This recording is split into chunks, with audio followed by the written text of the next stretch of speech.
ሊቃውንቲ ብዜማ ኻንግጥምኻን ኣቢልካ ሃገራዊ ፍቕሪ ዝመሃርካ ታሪኻዊት ባህላዊት ክዳርካ ምስካላሽን ወትሩ ካብ ዝባንካ ከየውረድካ ምሉቕ መዋእልካ በረኸቴ ዝላለም ዘይትመውቴ በረኸቴ ዝላለም ዘይትመውቴ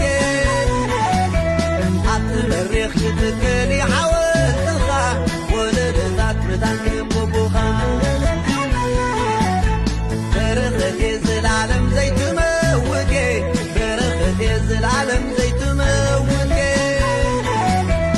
ኣትበሪኽ ክትከል ሓወልትኻ ወለደታት ምታንክም ቦቦኻ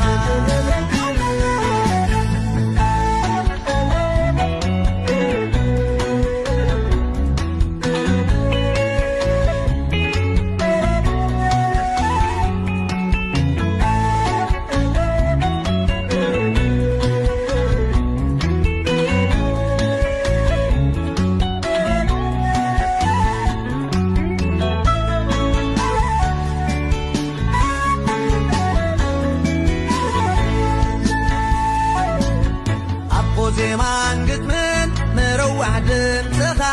ንረዋሕ ድምፅኻ ኮኸብ ከዋኽብቲ በረኸትን ዲኻ በረኸትን ዲኻ ኣቦ ዜማን ግጥምን ንረዋሕ ድምፅኻ ንረዋሕ ድምፅኻ ናይ ነገስታት ንጉስ ባህር ጥበበኛ በረኸትን ዲኻ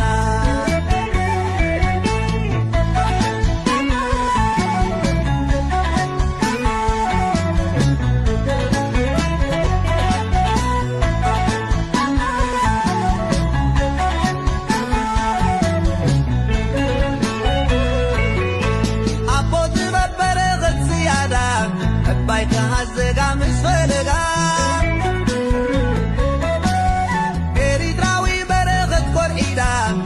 عدتك نعها وليدا